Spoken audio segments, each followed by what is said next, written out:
number 8, we have discussed many aspects of cell, the basic unit of life. We have finished with a prokaryotic cell and we have started with the organelles that found in a eukaryotic cell.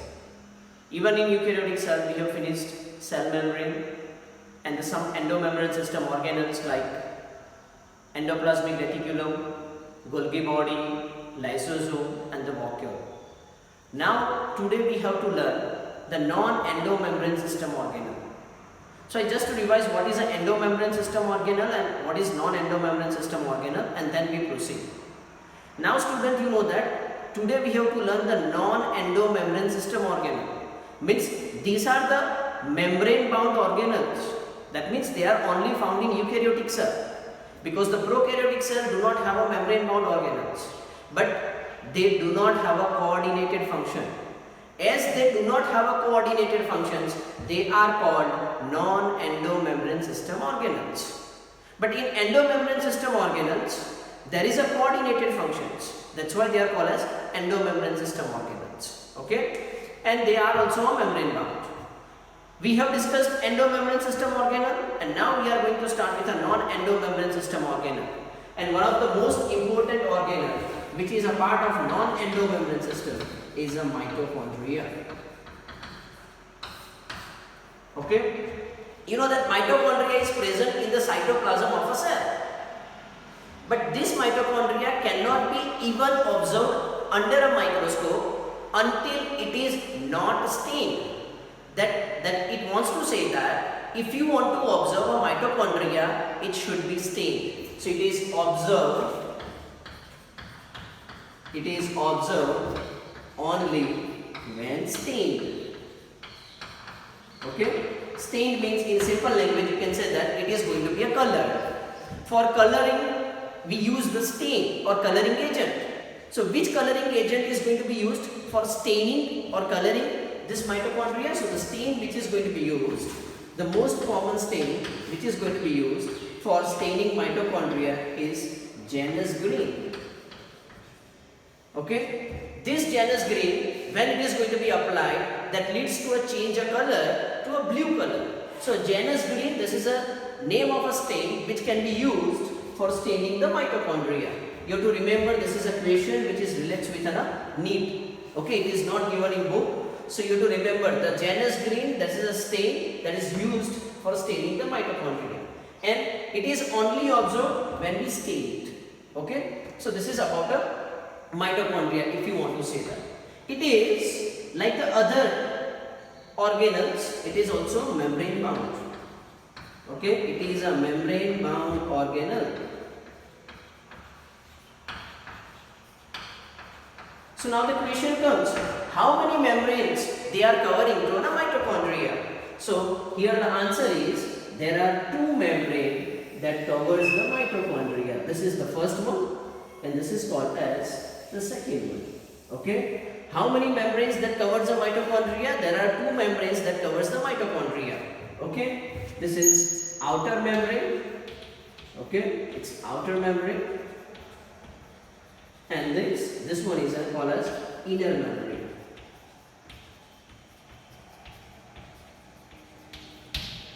Okay, there is a space between the outer and the inner membrane, and this space is called as intermembrane space. What it can be called as? It can be called as intermembrane space, a space that is present between the outer and the inner membrane.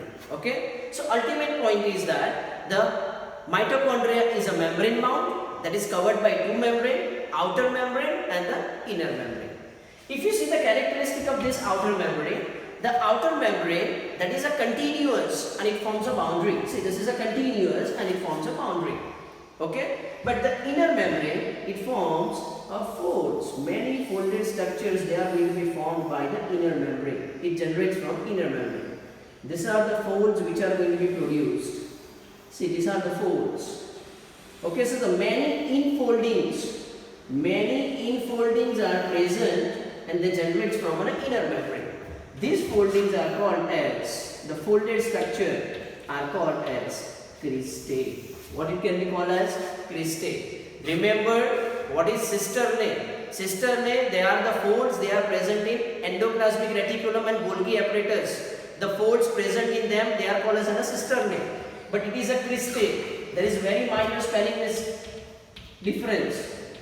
This is cisternae. This cisternae is found in ER and Golgi body.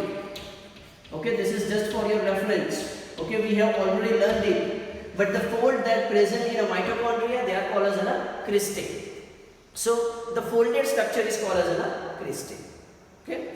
Now the inner area, except this cristae or except this fold, this is the whole inner area. But the inner area except a cristae or except this fold is called as, this is called as matrix.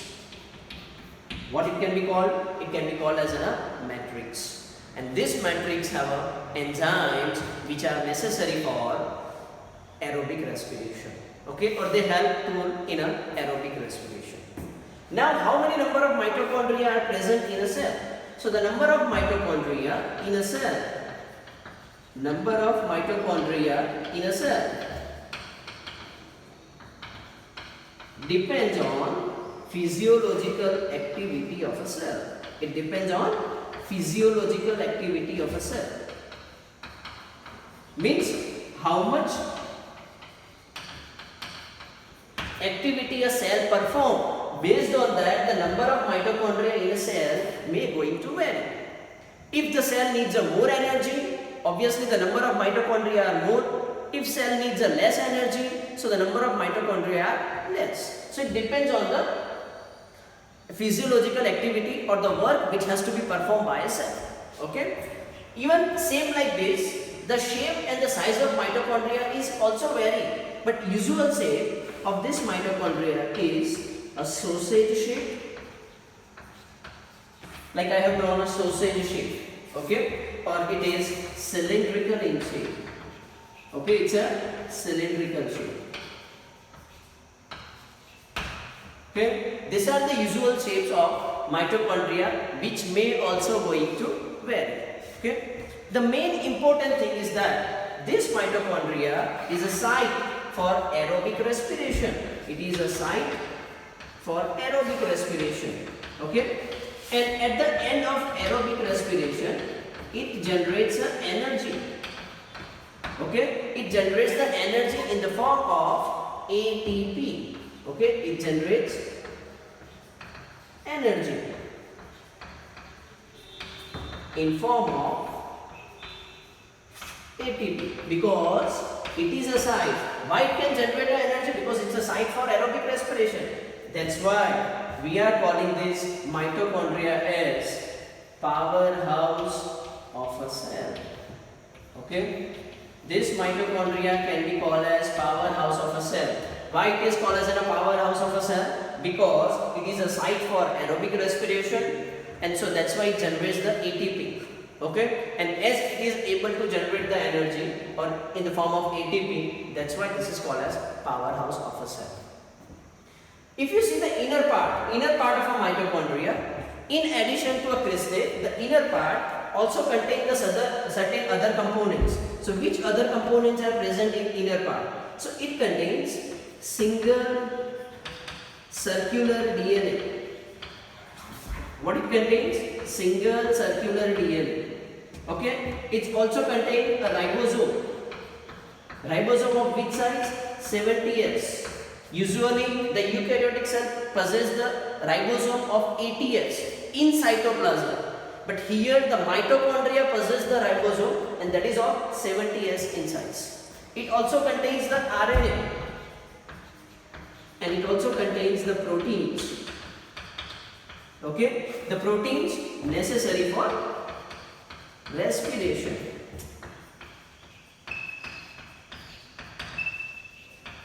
So in addition to this cristae, it possesses this four things. Which four things?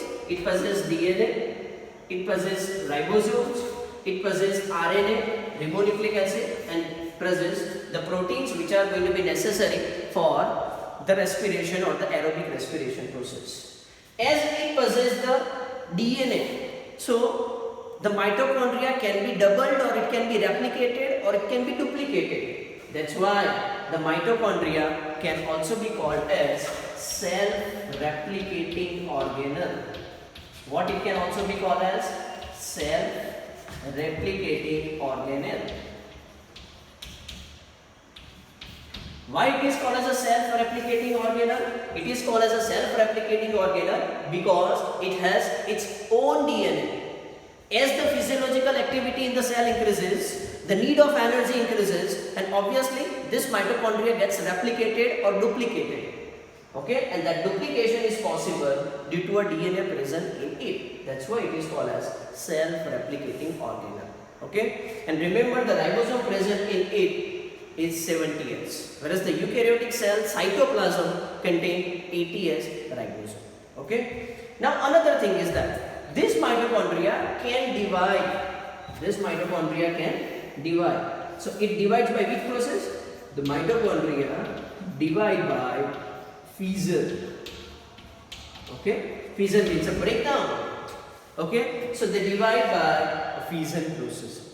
Okay, so this is about a mitochondria. I again repeat, it's very important organ.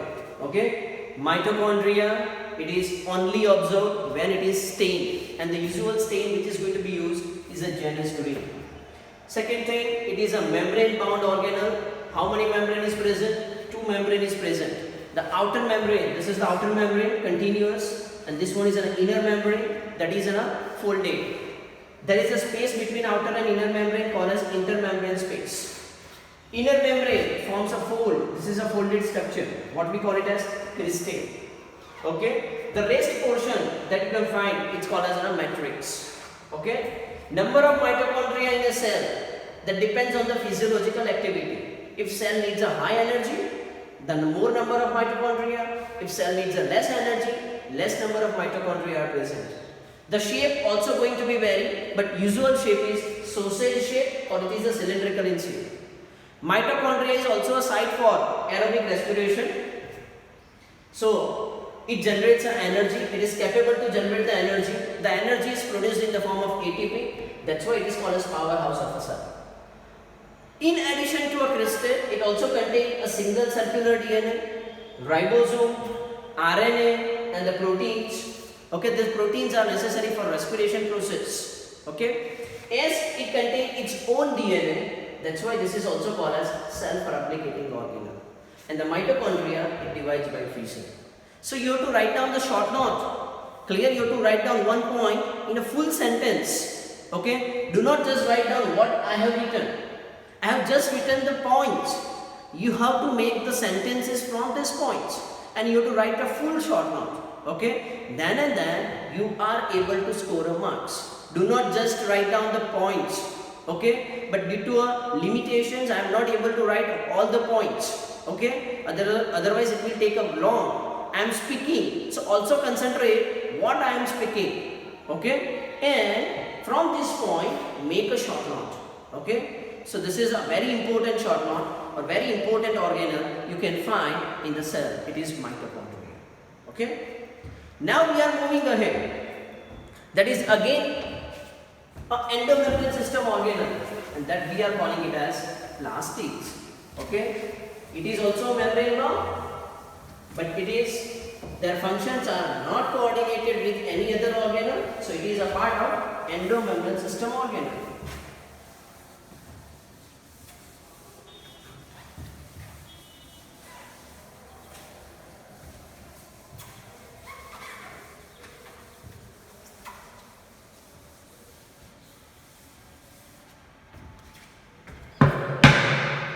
So now we are discussing the next non-endomembrane system organelle. It is plastids.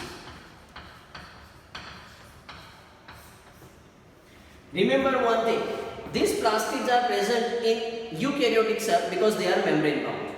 They are not present in a prokaryotic cell. But these plastids, even in eukaryotic cell, it is not present in animal cell. It is present in plant cell. It's present in plant cell. Okay, but along with the plant cell, they are also present into euglenoids.